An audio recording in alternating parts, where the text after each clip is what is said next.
So, good day, cadets and cadets. Welcome to Military Science 1. I'm Cadet Major Ando Maria Jasa, and I'm going to discuss to you about the AFP organization.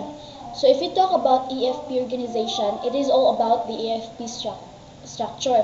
So, but before that, by the way, that is our main topic for our discussion for today. But before that, let us know first about the what is AFP. Let me introduce to you first about the AFP, and also I will introduce to you the brief history of AFP. So, first is the introduction. The Armed Forces of the Philippines, or the AFP, recognizes the Constitution of the Republic as the legitimate expression of the people's will. It is mandated to serve and protect the people and secure the sovereignty of the state and the integrity of its national territory from internal and external threats. Adheres to the principle of supremacy of civilian authority over military at all times. Meaning, AFP, we are mandated to serve and protect the people as well as secure the sovereignty of the state. Meaning, when we talk about sovereignty, it is the power of the state. So, AFP, they will secure the sovereignty of the state whether it is from external or internal threats. So that is AFP. Now let's go to the brief history of the AFP. So the AFP identifies itself with the Filipino people's historical struggles for freedom and justice under vigilance against any attempts to violate the country's integrity and sovereignty. Meaning, before the AFP born or before the AFP arise, we have many vigilante, yung mga violator ng ating bansa. So before dumating yung AFP or before na-arise yung AFP, marami tayo or we are struggling for our freedom and justice. So dahil diyan na-identify natin yung struggle ng ating mga kababayan or yung Pilipino dati, yung mga Pilipino. So that is why the AFP arise. So the next one is the AFP, or the Armed Forces of the Philippines, as the embodiment of the uncherished martial values and traditions of the Filipino people. Traces its roots to certain historical events, foremost of which is the Battle of Mactan on 27th of April 1521, where Lapu-Lapu, the acknowledged father of the AFP, first signaled our love for freedom. So this certain event, or this certain historical event where Lapu-Lapu was acknowledged as the father of AFP, which is the Battle of Mactan. So may itong Battle of Mactan is ito yung ng event na pinagmulan din ng AFP.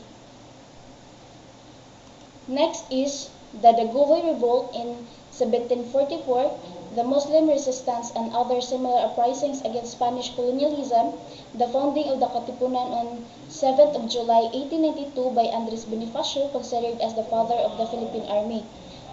The Torrijos Convention on 22 March 1897, which proclaimed officially our desire for complete independence, and thereafter gave birth to the Philippine Army. Subsequently, the Philippine Navy was created on 20th of May 1898. So this time, Andres Bonifacio was also considered, or Andres Bonifacio was acknowledged as the father of the Philippine Army. So before this event, which is the Mactan, or the battle in Mactan, that time Lapu-Lapu was considered as the father of AFP. And this event, which is the founding of Katipunan, this time Andres Bonifacio was considered as the father of Philippine Army. And subsequently, the Philippine Navy was created. So after the Philippine Army was arise, so after that, the Philippine Navy was created. Next is on June 12, 1898, the Philippine independence was declared at Kawit, Cavite, and for the first time, the Philippine flag was unfurled by General Emilio Aguinaldo and our national hymn was played. The Filipino-American hostilities between 1898 and 1899 further demonstrated the Filipino soldiers' best in terms of honor, valor, loyalty, duty, and solidarity despite the overwhelming superiority of the enemy forces. To hasten the Philippine Campaign of Peace and Order, the Philippine Military Academy was organized on 25 October 1898 by virtue of the National Defense Act enacted officially on 21st of December 1935. The Armed Forces of the Philippines was created. So this time, during June 12, 1898, so the Philippine independence was declared. So this time our Philippine or national anthem or the Philippine hymn was being played. So and also this time by the virtue of the National Defense Act enacted officially, the Armed Forces of the Philippines was created. So by the virtue of the National Defense Act enacted officially, the Armed Forces of the Philippines was created. So on December 21, 1935, the Armed Forces of the Philippines was officially created. Next is, let's go to the mission of the EFP. So the mission of the EFP is to protect the people and secure the sovereignty of the state and the integrity of the national territory. Meaning, the EFP, they are the one who protect and secure the people. And if we talked about sovereignty, it means power of the state. The EFP, they are the one who secure our state, whether it is from internal or external threats. Now let's go to the chain of command. So the chain of command, there are three. From the President down to the Secretary of the National Defense, down to the Chief of Staff of the AFP. So the President is the Commander-in-Chief. So meaning the President or the Commander-in-Chief is the one who exercises strategic direction. Then the Secretary of the National Defense, it's the one who execute or the executive supervision over the EFP. Then the Chief of Staff of the EFP, they're the one who execute policies of the Commander-in-Chief and the commands to the EFP. So as we all know that our President today is in His Excellency President Rodrigo Roa Duterte. So President Duterte, he is the Commander-in-Chief of the EFP. So he is the one who exercises strategic direction over the personnel of the resources of the military establishments through the Secretary of the Department of the National Defense, who is Honorable Delfin H. Lorenzana. So Honorable Delfin Lorenzana, he's the one represents in the executive function and in the supervision of the defense of the program of the country. Then the Chief of Staff of the EFP, he is the one who executes the command functions of the President in relation to strategy, tactics, and operation. So he is also the immediate advisor of the Secretary of the National Defense program as prescribed by the Secretary of the National Defense.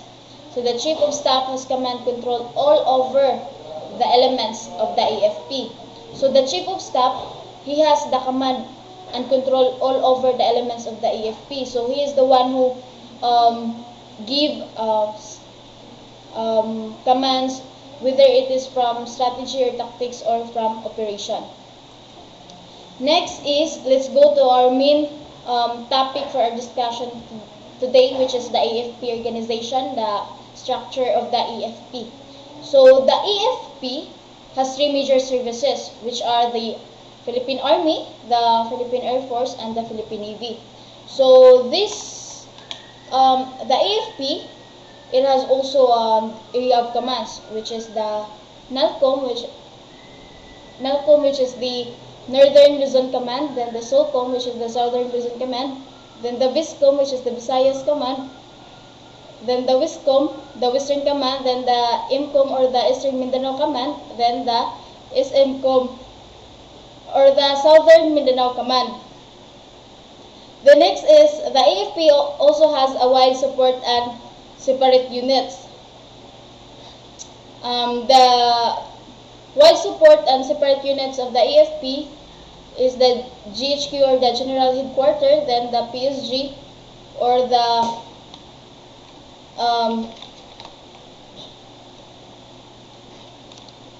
PSG. The next one is the PSG or the Presidential Security Group, then the PMA, the Philippine Military Academy, then the GCSC,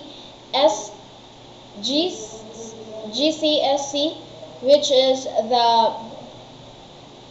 then the RISCOM, the Reserve Command, then the Logistics Center, then the ISAFP, which is the Intelligence Service of the Armed Forces of the Philippines, then the EFPMC, which is the Armed Forces of the Philippines Medical Center, down to the EFPCES, which is the Armed Forces of the Philippines Commissionary and Exchange Services, then the CEISS-AFP, which is the Communication and Electronics and Information System Services of the Armed Forces of the Philippines, then the CRS-EFP, which is the Civil Relations Services of the Armed Forces of the Philippines, then the EFP-FC, which is the Armed Forces of the Philippines Finance Center. So that is the AFP organization. Next is the General Headquarters of the AFP.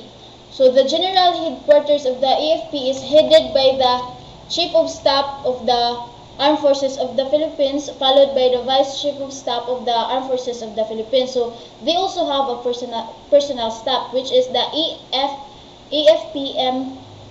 MPMO, which is the Armed Forces of the Philippines Modernization Program Management Office. Then the TIG, which is the Inspector General.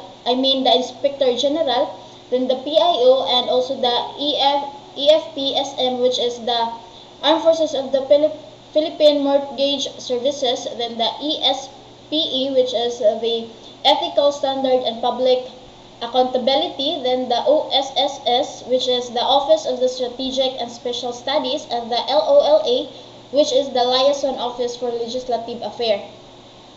Then, from the Vice Chief of Staff of the Armed Forces of the Philippines down to TDSC, which is the Deputy Chief of Staff.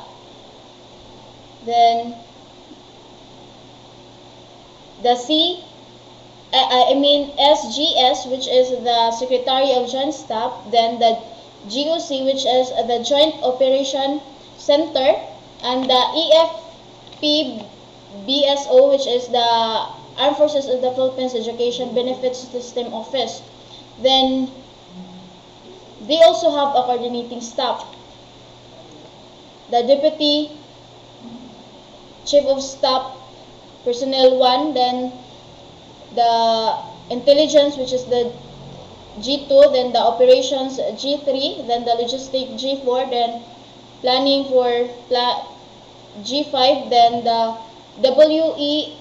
WCEIS, or the Staff of Weapons, Communication, Electronics, and Information System, which is the G6, and the RRFD, which is the Reservists and Reserve Force Development, which is the G7. And also they have a special staff, which is the TAG, the TGAG, which is the Judge Advocate General, then the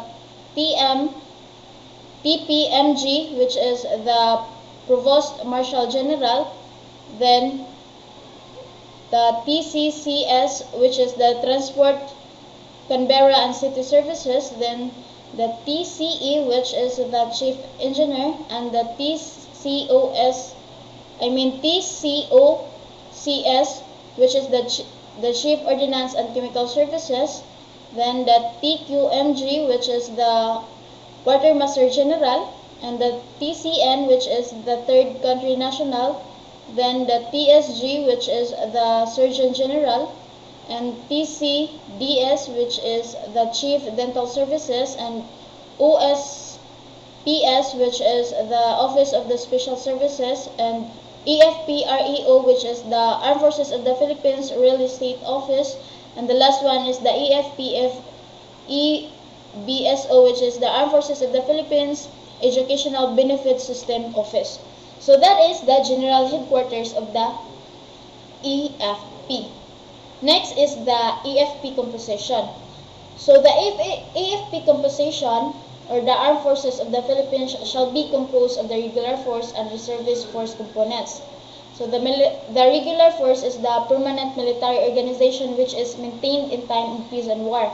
The reserve force is the military organization that will come up with physical existence only upon mobilization, as may be called upon the command-in-chief due to the state of the national emergency such as war or widespread disorder. So, the composition of the AFP, there are two, the regular force and the reserve force. So, the regular force, they are the permanent military organization. So, they are the Philippine Navy, the Philippine Air Force, and the Philippine Army. So they are the regular force. While the reserve force, they are the reservists. If you cadets and cadets, if you graduate or if you will finish military science 1 and military science 2, you will be considered as the reserve force. Next is the AFP Major Services. The AFP Major Services, they are the Philippine Army, the Philippine Air Force, and the Philippine Navy. So the Philippine Army, yung trabaho nila is to secure sa land operations. Then the Philippine Air Force is air operations, and the Philippine Navy is the maritime operations. Next one is the Philippine Army Mission. So the Philippine Army Mission is to organize, train, equip, and provide army forces to conduct prompt and sustain security operation independently or jointly with other AFP units in order to accomplish the AFP mission. So they are the one who secure the land. So whether they secure or sustain the security operation whether independently or jointly with the other AFP units in order to accomplish the AFP mission. So, the AFP mission is to secure, protect and secure the people and protect the people and secure the sovereignty of the state. So, in order to accomplish that, the Philippine Army will conduct or prompt and sustain security operations whether independently or jointly with the other AFP units. Next is the Philippine Air Force Mission. So the Philippine Air Force Mission is to conduct prompt and sustain air operations in support of the mission of the AFP. So this one, they conduct operations, air operations. So same as the Philippine Army mission, they organize, train, and equip and provide army forces to conduct and prompt sustain security operations to accomplish the AFP mission. So they are same as the Air Force, they are the one who support the AFP mission, so to accomplish the AFP mission. Next one is the Philippine Navy mission. So the Philippine Navy mission is to organize, train, equip, deploy, and maintain forces of the prompt and sustain naval and maritime operations in support of the AFP mission. Same as the two major services of the AFP, they support to achieve the AFP mission. So they have one goal. The three major services have one goal: to support achieve the AFP mission. But the only difference is that their specialty. The Philippine Navy is in maritime operations, while the Philippine Air Force in air operations, and the Philippine Army is in land operations. That is the only difference between the three. Next is the Major Services Reserve Command. So the AFP, they are the AFP Reserve Command. So the Philippine Army, the reserve is Army Reserve Command, then the Philippine Air Force, Air Reserve Command, and the Philippine Navy, Naval Reserve Command. So the AFP Reserve Command. So the AFP Reserve Command was organized as an AFP-wide support and separate unit on April 1, 1993. The General Order Number 22, General Headquarters, AFP, dated March 2, 1993, and Republic Act Number 7077, otherwise known as the Armed Forces of the Philippines Reservists Act, as a base for the rapid extension of the Armed Forces of the Philippines in the times of emergency. So the AFP Reserve Command, so ito yung nag-organize as a widespread support and separate unit noong April 1, 1993. So, yung Armed Forces of the Philippines or the Armed Forces of the Philippine Reservists Act or the Republic Act Number 7077, nagawa to base sa rapid extension of the Armed Forces of the Philippines during ang emergency. Next is the Army Reserve Command. So the Army Reserve Command is dedication to service faced with the challenge of being in a constant state of readiness and responsiveness if it is to back up the regular army. So Army Reserve Command, they are the one who back up the regular army, which is the Philippine Army. So if the regular army face any challenges, the Army Reserve Command is ready to respond, to be the backup of the regular army. Next is the Air Force Reserve Command. So the Air Force Reserve Command is actively involved in the administration and utilization of the Air Force Reservists. So Air Force Reservists, tulad ng Army Reserve Command or yung mga Army Reservists, they are ready if the regular Air Force is in challenge. So they are ready to respond or to be the backup of the regular Air Force. Next one is the Naval Reserve Command. So the Naval Reserve Command is tasked to oversee and administer all naval reservists in our country in order to provide the Navy not only a base for expansion in the event of war, invasion, rebellion, and disaster and calamity relief, but also to assist in socio-economic development of the country. So Naval Reserve Command, they are not only to be back up of the regular Navy, but also if there is a disaster or calamity, yung nagbibigay ng mga relief goods or nagbibigay ng assistance which is in socio-economic development para sa ating bansa, they are ready.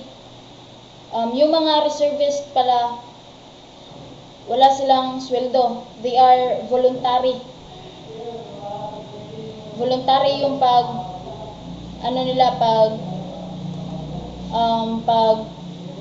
response nila. They are ready voluntarily. Wala tong sweldo. Next is the 8th Naval Reserve Center. So this 8th Naval Center is found in the Philippines. So makikita natin to mga detachment, mga center ng Navy. So the first one is the Naval Reserve Center Northern Luzon. So it is located at Bunuan, Dagupan City. So the center of Bunuan, Dagupan City is the Naval Reserve Center Northern Luzon. Next is the Naval Reserve Center National Capital Region. It is located in Fort Bonifacio, Taguig City. Next is the Naval Reserve Center Southern Luzon, which is in Legazpi City. Next one is the Naval Reserve Center in West, which is located in Palawan. Next one is the Naval Reserve Center Eastern Visayas. Makikita natin to sa Cebu. If you are familiar with Pier 3, then that is our center. Next is the Naval Reserve Center Western Visayas, which is located in Iloilo. Then, the Naval Reserve Center in Western Mindanao, which is located in Zamboanga City, in Mindanao areas. Then, the last one is the Naval Reserve Center Eastern Mindanao, which is in Davao City. So, yun na yung lahat na about sa AFP organization, and I hope marami kayong natutunan about AFP organization. Thank you.